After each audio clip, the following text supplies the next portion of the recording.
Welcome to Kaleidoscope. Let's talk. He's what you call a polymath, a novelist, TV and film writer, playwright and a journalist. He's the author of the world-famous Alex Rider TV series, and this has become hugely successful the world over. He also wrote 2 new Sherlock Holmes novels. All in all, he has penned over 50 books. On top of his literary prowess, Anthony also created some of UK's most beloved TV series, Midsummer Murders, and he's a contemporary legend, and I caught up with him at the Galle Literary Festival for a quick tete-a-tete. Welcome to Sri Lanka, Anthony. Now, you've written books for children and for adults. Are there different processes for each? I think there are more similarities and differences. I'm very interested in story, in pace, in surprise, adventure, escape, and generally just the act of storytelling is what matters. And in many respects, writing for children and writing for adults is very, very similar. There's a difference only in the language that I use. Obviously, some of the subjects that I might touch upon, which are not really considered suitable for children, I'll avoid. But the actual essence of the storytelling is the same. Do you put yourself in a child's shoes when you write?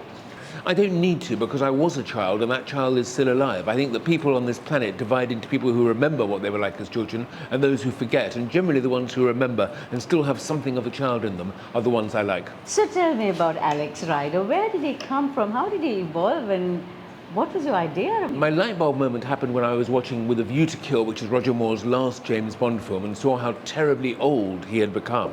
And I thought, why does he have to be sort of 57 years old, which is how old Roger Moore was? Why can't he be a teenager? Why not a teenage spy? And this was just after J.K. Rowling had created the Harry Potter books, and the world of children's literature was very receptive to new ideas. But I couldn't do what I was doing before, which was magicians and stuff like that, too similar to Harry Potter. So I said, fine. Teenage spy, that's where I'll go, and Alex Rider was born. And did you ever think the series would take off the way it did?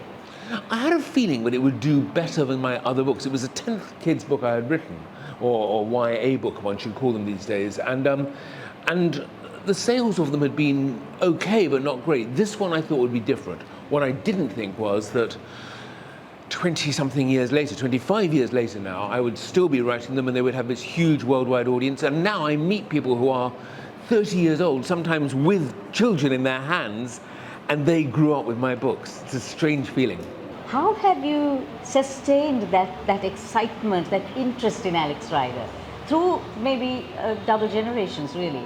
Well, Alex Rider is a classic piece of sort of hero storytelling, and all I have to do to keep the books fresh is to keep an eye on modern technology. So the most recent one, Nightshade Revenge, is all about augmented reality, which is a fascinating technology coming our way soon. Can you imagine you and me talking to each other with a third guest who's in America, but to the viewer is seen sitting between us? That's coming very soon. So I'm fascinated by the world's developments and technology and all the things that are happening, which I put into the books, but the template of the books is just the classic adventure story, which has been around forever and I think will never go away.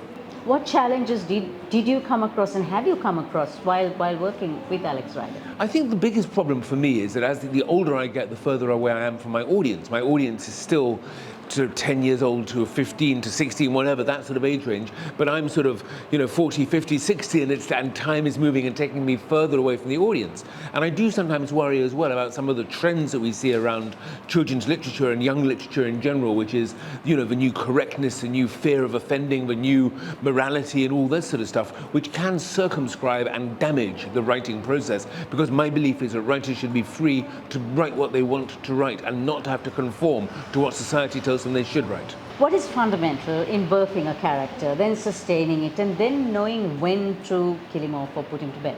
Well, first of all, I would never kill off Alex Rider, because I have a feeling and a belief that it is the job of the writer for young people to always be optimistic and to leave them with an upbeat and a positive view of the world to come, because after all, it is young people who may save us from ourselves. We have to rely upon them and we have to encourage them not to give up hope. But I think there is an interesting point in your question, which is when does a writer like me know when to stop?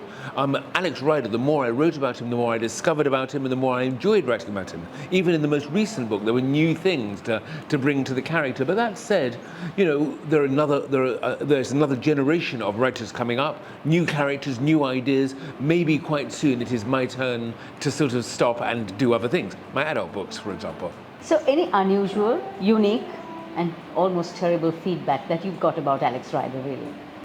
Do you know, the funny thing is, in all the years I've been writing him, I don't think I've had any bad feedback at all. I'm sorry to not be able to give you a sort of a witty answer to your question, but you know, Alex Rider is credited with getting a whole generation of young people reading, or helping to, you know, introduce young people to the joy of books and of fiction and of libraries and discovering the world of creativity and imagination. And so what I get much more of is my child never read until he or she read you. And I'd rather prefer that to your suggested criticism and anger about what I may have written. Do you feel that people don't read anymore? There's always been this premise that, okay, books are just going out of fashion. There's much more stuff. They've been saying that ever since I wrote my first book. Books are dying, books are over, books are finished. I think it is true to say that the world and the perceptions of the world and the way we react to things has changed radically, largely because of social media, which has cut everything down to the machine that you are holding in your hands, even at this moment, to X, to Twitter, to Facebook, to TikTok, to very, very short form. And I think it is also true that concentration has shortened. It is much harder to keep young people involved in a very long book. But that said, storytelling, fiction, books, libraries, I don't think they will ever completely go. We need them as human beings. They sustain us. They give us our energy and our imagination. They give us affinity between each other. I can't imagine life without them. How does it feel to see your book transformed into screen? Have you sort of seen anything lost in that transformative process? Well, of course. I mean, you know, a screen adaptation of my books is not going to be the same as the book, but they coexist. So it's a foolish writer, I think, who sells his or her book to a producer and then laments, oh, but it's not the same as the book. Of course it isn't. I adapt my own books. Midsummer, Magpie Murders and Moonflower Murders are both books of mine that I have adapted for the screen. I'm very fortunate to have an extremely good producer who puts the works onto the television screen. She's also my wife, so I would say that. But it's a wonderful working relationship, and I'm always very happy with the results. Certainly, Alex Rider, the third season, Scorpia, will be out on Amazon Freevee very soon, and I think it's a fantastic. It's different to the book. I didn't write the script. That was a guy called Guy Burt who wrote it. He's done a fantastic job of adapting it and making it his own. If you could choose between writing TV series and writing novels, which would you? If you forced me to only write one, I would probably choose novels because I think they're more valuable in a way. They stay with you for life. Children who read my books 20 years ago come to me now as adults, as 30-year-olds, and they can still remember those books, and they're still part of their lives. I find that's wonderful. I am a great fan of, you can tell, I think, that I am a great advocate for reading. But television, it's easier, so maybe I should stick with that. Television's less words to write, so I do enjoy that too. What is the most fulfilling part of your work? The most fulfilling part of writing books, it's coming to places like Gore and meeting the people who read them. That's the honest truth of it. The literary festival, we had 5 years with no literary festivals internationally because of COVID, and I felt it dreadfully. I felt very, very isolated and alone. To come here, to meet the people who gather in this beautiful city simply to talk about books, to meet writers, to come to sessions, it reinvents, it reawakens my faith in humanity and in the decency of people all over the world. What is your most favorite part of your writing journey?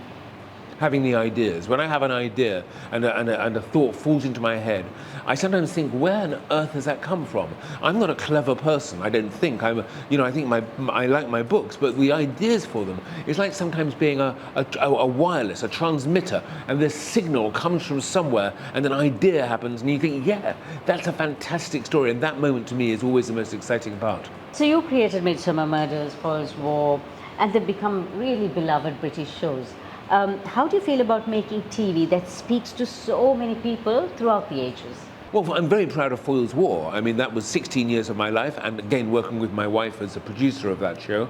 And I'm enormously proud of the amount of work we did and the stories we told and discovered so many true stories from 1940 to 45. And it's enormous fun. You know, writing a book is so solitary, so lonely, so intensive. You know, a page of a book is just words. It's words everywhere. A page of a television script is just a few words down the middle, what people are saying, and I don't need to worry about what they're wearing, where they are, what they look like, because that's all being done for me.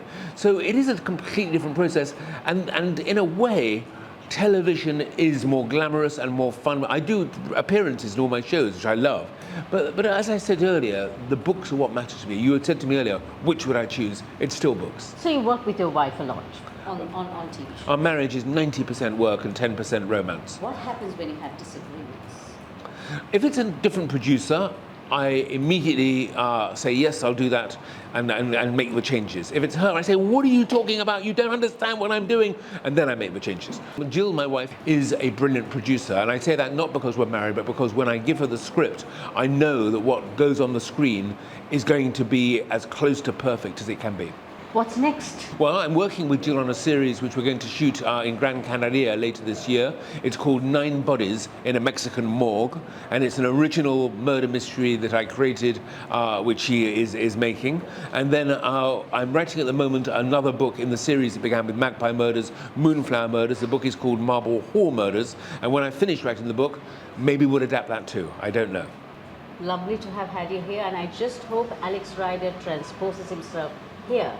He hasn't been here yet. He should come. You're quite right. He should come. Lovely. Thank you very much. Kaleidoscope is on YouTube, Facebook, Instagram and LinkedIn. Don't forget to subscribe, follow and like us for more.